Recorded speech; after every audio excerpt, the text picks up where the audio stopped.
Viewers, நாங்களுடைய Lakshmi, நீங்கள் பார்த்துருக்கிறது 0 point Lakshmi. S, நாளைக்கு ஒரு பிக் டே. அதுக்கு முன்னாடி எல்லாத்துக்கும் ஹாப்பி மார்ச். உடனே சொல்லணும்னா மார்ச் அப்படின்னு கேலண்டரை திருப்பினோன்னே எனக்கு டக்குன்னு ஞாபகம் வந்தது. நாளைக்கு 2ஆம் தேதியில் விருதுகளில் அப்படின்ட்டு சூப்பர் உமன் 2025 அப்படிங்கிறதுல ஒரு பயங்கரமான நிறைய சூப்பர் உமனை வந்து தேர்ந்தெடுத்து எஸ்எஸ் மியூசிக் வந்து ஒரு திருவிழா ஏற்படுத்தியிருக்காங்க. பூந்தமல்லியில் நாளைக்கு அதுக்கான அட்ரஸ் இதோ இந்த லொக்கேஷன் தான். ஆல்ரெடி எல்லாம் புக் பண்ணியிருப்பாங்க. ஃப்ரீ டிக்கெட் அப்படின்னோடனே சீக்கிரம் குயிக்காக பண்ணுங்கள் அப்படின்னு சொல்லியிருப்பாங்க. எல்லோரும் பண்ணியிருப்பீங்க. எஸ், இந்த விருதுகள் எக்கச்சக்கமாக இருக்குது. நம்மளுடைய லக்ஷ்மி பிரியாவுக்கு மோஸ்ட் ரிலேட்டபிள் ஆக்ட்ரஸ் அப்படிங்கிற கேட்டகரியில் கிடைக்குது. அதே மாதிரியே பார்த்திங்கன்னா கோமதி பிரியாவுக்கு queen of south television. Yes, அவங்க கேரளாவில் தமிழ் மட்டும் கிடையாது, கேரளாவில் தெலுங்கில் அப்படின்ட்டு எல்லா இடத்துலையுமே எல்லா லாங்குவேஜுமே ஷைனாக குயினாக பறந்துட்டுருக்காங்க. ஸோ அவங்களுடைய குயின் ஆஃப் சவுத் டெலிவிஷன் ரொம்ப ப்ரௌடாக இருக்குது.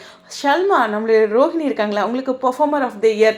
உண்மையாகவே நிறைய பர்ஃபார்மன்ஸ் வந்து நெகட்டிவ் ரோலுக்கு கிடைக்கும். அதுலேயும் ரொம்ப சூப்பராக அமைஞ்சிருக்கு ரோஹிணி கேரக்டர் அவங்களுக்கு, ஷல்மாவுக்கு இருக்குது. அதே மாதிரியே வந்துட்டு நிறைய பேர் நம்ம பேஸில் நிரோஷாமா இருக்காங்க இல்லையா, அவங்களுக்கு இன்ஸ்பிரேஷனல் ஐகான் அந்த விருது கிடைக்குது. அதே விருது அர்ச்சனாவுக்கு அதே மாதிரி கேட்டகரியில் கொடுக்குறாங்க.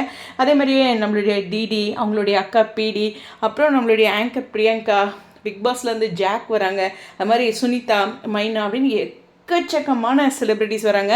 ஸோ இதில் லிஸ்ட்டில் நிறைய பேர்னால எல்லாத்துடைய விருதுகளுடைய அறிவிப்பும் அவங்க ஆல்ரெடி எஸ்எஸ் மியூசிக்கோட இன்ஸ்டாகிராமில் கொடுத்துட்டாங்க. பட் லைவாக அவங்களுடைய பர்ஃபார்மன்ஸ், அதாவது அதை பற்றி என்ன பேசுவாங்க அப்படிங்கிறது கண்டிப்பாக இருக்குது. கண்டிப்பாக queen of south television Gomathi பிரியாவுக்கு ரொம்ப ரொம்ப ப்ரௌடாக இருக்குது அப்படின்னே சொல்லலாம். ஸோ ரொம்ப அழகாக அவங்க அந்த கேரக்டர் மீனாக அதுவாகவே வாழ்ந்துட்டாங்க. ரொம்ப குறிப்பிட்டு சொல்லணும், அந்த பூ கட்டுறதுலேருந்து ஒவ்வொன்றும் அவங்க கற்றுக்கிட்டு மெனக்கெட்டு அந்த கேரக்டரை அப்படியே உள்ளே புகுந்துட்டாங்க அப்படின்னு சொல்லணும். ஸோ நம்மளுடைய எல்பி லக்ஷ்மி பிரியாவும் வந்து ஒரு மோஸ்ட் ரிலேட்டபிள் அப்படிங்கிற அந்த கேட்டகரியில் கிடச்சிருக்காங்க. ஹரிப்ரியா எதிர்நீச்சல் இருக்காங்களே அவங்களுக்கு. இது மாதிரி எக்கச்சக்கமான செலிப்ரிட்டிஸ்க்கு நாளைக்கு ஒரு பெரிய திருவிழா எஸ்எஸ் மியூசிக்கோட கண்டிப்பாக யூடியூப்பில் இதெல்லாமே அப்லோட் பண்ணுவாங்க.